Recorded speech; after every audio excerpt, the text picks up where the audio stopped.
ये एक जो है तरफ कदम रखा गया है जिसकी कोई आइन में गुंजाइश नहीं। मिलिट्री कोर्ट्स की जो इस वक्त तश्कील और उनके सामने सिविलियंस के मुकदमात और सिविलियंस के मामलात को की सुनवाई जो है उसको हमने चैलेंज किया है और ये जो है हमारी नज़र में ये आइन से मुतसादिम है, ये बुनियादी हकूक़ के जो है मुनाफी है। बैनुल-अक़वामी जो हमारे कन्वेंशंस के ताबे भी जो हम जिसके सिग्नेटरी हैं पाकिस्तान, उसकी भी ज़िद में ये जो है मिलिट्री ट्रायल्स हैं और हमारी नज़र में किसी सिविलियंस का जो है वो ट्रायल मिलिट्री कोर्ट्स में नहीं हो सकता है। ये बदकिस्मती है कि 9 मई के जो हादसात हुए हैं, वाक़यात हुए हैं, जिसकी हम शदीद मज़म्मत करते हैं, अगरचे उसका शाखसाना कौन है, क्या ये गुल्लू भट्टों की अपनी क्रिएटेड अपनी फिगमेंट ऑफ इमेजिनेशन है, पीटीआई को ख़त्म करने के लिए एक ऐसी साजिश और काविश की गई, या जो भी इसमें मुलव्वस है उस पर हमने बड़ी शिद्दत से जो है बार्स ने इजहार किया है कि उनको बिल्कुल कैफर किरदार तक पहुँचाया जाए और किसी भी पाकिस्तान की मिल्कियत पर, किसी के घर पर, किसी के दफ्तर पर, किसी जो मिल्कियत जो है, एम्बुलेंस है, पुलिस वैन है, कोई भी जीप है या कोई बिल्डिंग है, उसकी तखरीबकारी, उसकी जो है तज़हीक, उसको जो है मुनहदम करना, उस पर हमला करना, वो एक संगीन मैं समझता हूँ जुर्म है जिसकी कोई गुंजाइश नहीं है कि उसमें कानून में कोई उसको जो है इस्तिस्ना दिया जाए। तो इसलिए इस बिना पर कि कोई प्रेस कॉन्फ्रेंस कर ले तो वो मुस्तस्ना है और जो प्रेस कॉन्फ्रेंस न करे उसको जो है पाबस हलासल कर लें। ये इस तरह के इम्तियाजी सलूक से भी हम समझते हैं कि ये भी कानून की तजलील और तज़हीक है और ये आइन से मावरा इक़दामात हैं। अब आइएगा कि क्या 9 मई के नीचे हमने सारा कुछ ही दफन कर देना है, क्या आइन को भी दफन कर देना है, क्या कानून को भी दफन कर देना है, क्या बुनियादी हकूक़ को भी हमने जो है मुनहदम कर देना है? ऐसा नहीं होगा। और ऐसा पाकिस्तान के वकला बरादरी जो है वो जिन्होंने आइन के तहफ़्फ़ुज़ की पहले दिन से ही हल्फ उठा रखा होता है, क्योंकि हमारे कोड ऑफ कॉन्डक्ट में ये चीज़ की मौजूद है और हम समझते हैं कि अगर रूल ऑफ लॉ नहीं है, अगर आइन की बालादस्ती नहीं है, अगर आइन पर अमलदारी नहीं है, तो फिर इसमें जो है वो कानून, जंगल का कानून जो है, ये पाकिस्तान इस चीज़ का मुतामिल नहीं है और ना ही हमारे जो है ये तख़य्युल पाकिस्तान या तकमील पाकिस्तान के जो मेमार थे, चाहे वो अल्लामा इकबाल हों, चाहे वो कायद-ए-आज़म मोहम्मद अली जिन्ना हों या शहीद बाबा ज़ुल्फ़िकार अली भुट्टो, जो आइन 1973 के खालिक हैं, ये उनकी रूह को उनके उसके मुताबिक बिल्कुल नहीं हो सकता है। तो हमें अगर एक पुरअमन, फलाही और जो है जमहूरी पाकिस्तान का तसव्वुर है तो उसमें आइन की बालादस्ती को मुसल्लम करना पड़ेगा। यानी जो रिटन कॉन्स्टिट्यूशंस होते हैं उसमें आइन सुप्रीम होता है, आइन के ताबे जो है पार्लिमान काम करती है, आइन के दायरे में रहते हुए जो है अदलिया काम करती है, मुकन्नना काम करती है और इसी तरह जो है इंतज़ामिया भी आइन के ताबे काम करती है। सो सुप्रीमेसी जो है वो आइन की है, न कि किसी इदारे की है। तमाम इदारे वो पाकिस्तान के आइन के ताबे काम करते हैं। तो हम समझते हैं कि ये यकीनन एक 9 मई का जो सानिया हुआ है उस पर, चाहे वो फ़ौजी इमलाक पर जो है कोर कमांडर हाउस पे की गई है या किसी भी उस पर की गई है, इसमें कानून हमारी जो है गुंजाइश बड़ा वाज़े रखता है। एंटी टेररिज्म अदालतें मौजूद हैं, एंटी टेररिस्ट कोर्ट्स और एंटी टेररिज्म एक्ट मौजूद है, जिसमें ये तमाम चीज़ों का अहाता जो है कानून करता है। और हमारे ताज़ीरात पाकिस्तान में भी ये तमाम जो जराइम हैं इनका अहाता करता है और उसको काबिल मुआख़ज़ा ठहराते हुए अदालतें मौजूद हैं जिन्हें हम सिविल कोर्ट्स कहते हैं।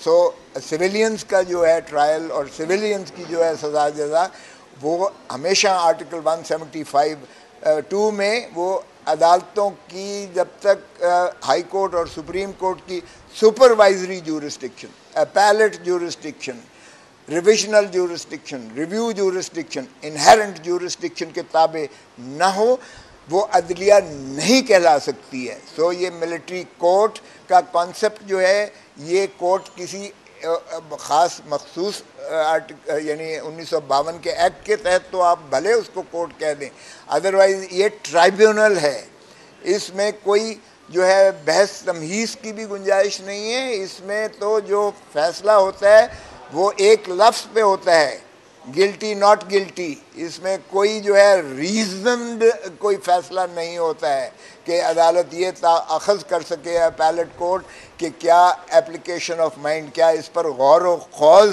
कानून के तकाज़े और इंसाफ के मुताबिक इंसाफ के तकाज़ों को मलहूज़ रखते हुए किया गया है या नहीं है। ये तो जब आप एक ही लफ्ज़ गिल्टी का लफ्ज़ या नॉट गिल्टी का लफ्ज़ लिखेंगे तो ये किसी भी महज़ब मुआशरे और किसी भी महज़ब कानून के तहत इसको आप अदालत नहीं कह सकते हैं। तो इसलिए ये अदालत कहना भी, मिलिट्री कोर्ट कहना, ये मिसनोमर है। ये बुनियादी तौर पर एक किस्म की एडमिनिस्ट्रेटिव ट्राइब्यूनल है। अगर ये मिलिट्री कोर्ट जो है अपना मिलिट्री पर्सनल के हद तक जो है हो तो ठीक है, उसका जवाब जो है या ऑफिशियल सीक्रेसी एक्ट जो आता है उसमें भले कीजिएगा। आप अपना कोई आपका मिलिट्री पर्सनल कोई ऐसा जो है जुर्म करता है तो वो उसके दायरे में आता है। लेकिन अगर आप ये समझें कि एक सिविलियंस को भी पकड़ के आप जो है उसमें ट्राई कर सकते हैं, भले उसने हमला किसी जो है ऐसी तनसीब पे किया हो, कोर कमांडर्स हाउस पे किया हो, या कोर कमांडर हाउस हो या एक गरीब की झोंपड़ी हो, उतना ही तकद्दस है उसे। कानून में कोई इम्तियाज़ नहीं हो सकता है। मेरे घर पे अगर हमला हुआ है तो मैं कभी नहीं कहूँगा कि इसको मिलिट्री कोर्ट जो है ट्राई करे। मेरा घर भी उतना ही मुकद्दस है जितना जिना हाउस है, जितना एक गरीब का झोंपड़ी है।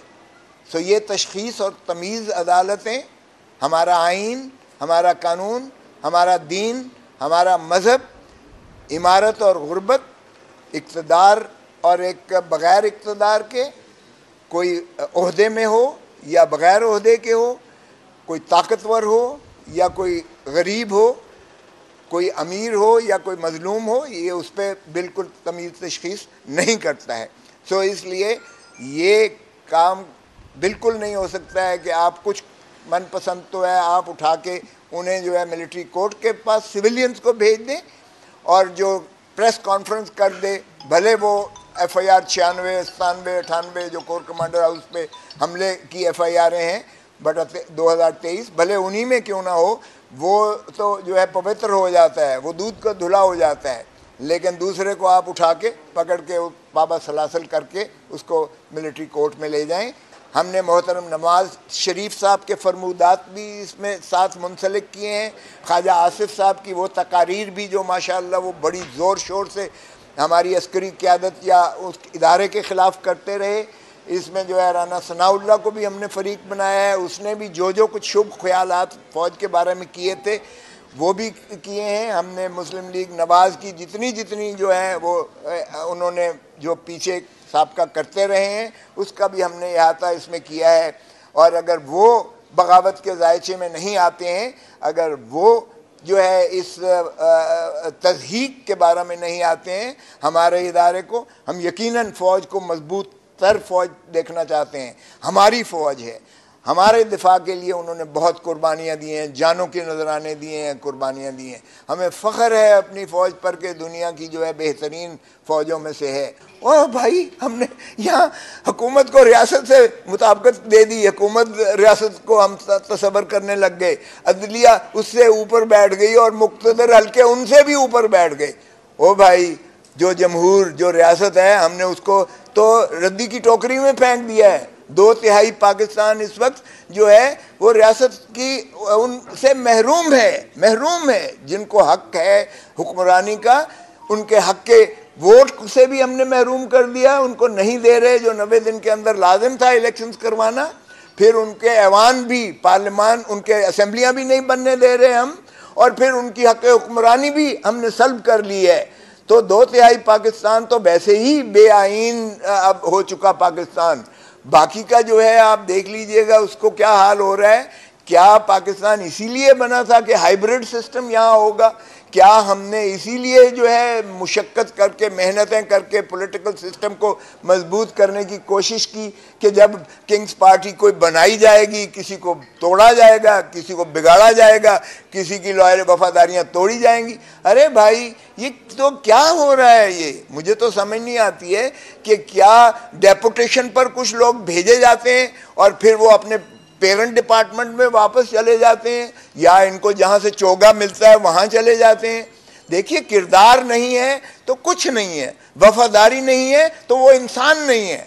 इसलिए मैं समझता हूं कि भाई खुदारा, आइए हम अपने इदारों को मजबूत करें, आइए हम अपने निज़ाम को मजबूत करें, आइए हम अपने किरदार का जो है वो गम्माजी करते हुए हम जिसके साथ हैं या जहां हैं उन पार्टीज के साथ उनको मजबूत करें। ना कि किंग्स पार्टी आज बनी है, पीपल्स पार्टी से क्या हुआ था?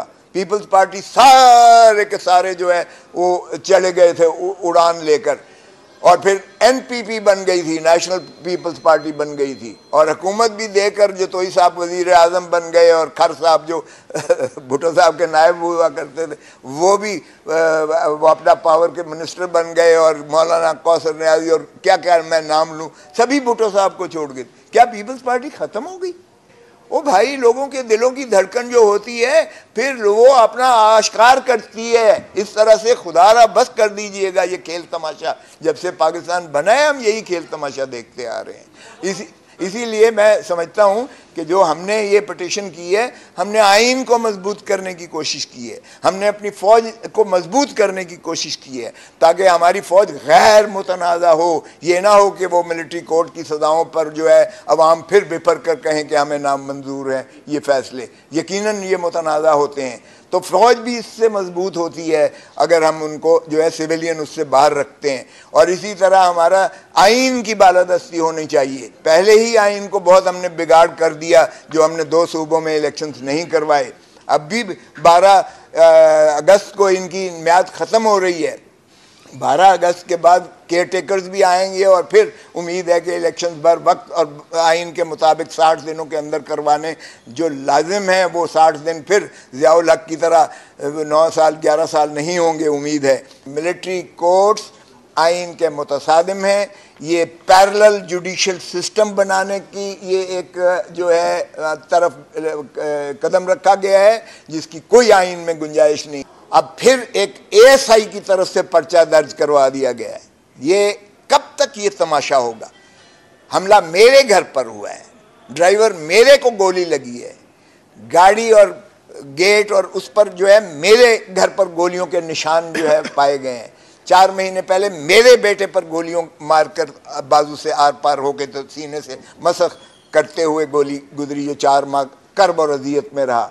अरे भाई, तुमने मजाक कर रखा है। ये इस मुल्क में क्या है? क्या है कि मैं पर्चा नहीं दर्ज करवा सकता? मैं अटॉर्नी जनरल पाकिस्तान रहा हूं, मैं पाकिस्तान का अमंग्स सीनियर मोस्ट वकील हूं।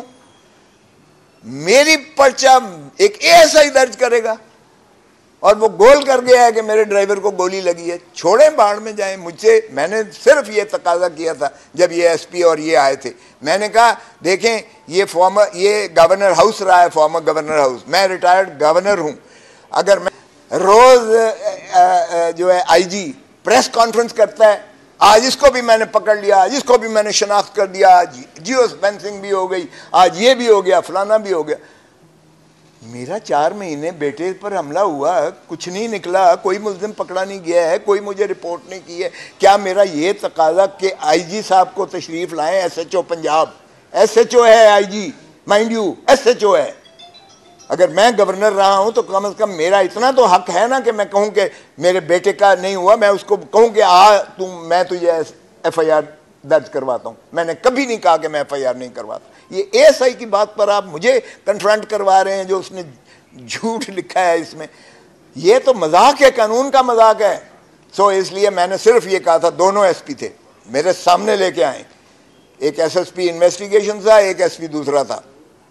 और मैंने कहा भाई साहब, आपकी औकात से ये बड़ी ऊंची बात है, लेकिन बाहर कैफ आपको मैं रिस्पेक्ट करता हूँ, आप एक पुलिस ऑफिसर हैं, लेकिन मेरा यही तकाजा है कि एसएचओ पंजाब को जो रिटायर्ड गवर्नर पंजाब है उसके FIR उसी को कम से कम दर्ज करनी चाहिए। ये मरातब का हमारा रियासती आदाब का ये तकाजा होता है। मैंने कोई ऐसे हवा में बात नहीं की थी। और IG भी हो तो वो SHO होता है, सेक्शन 551 में देख लें।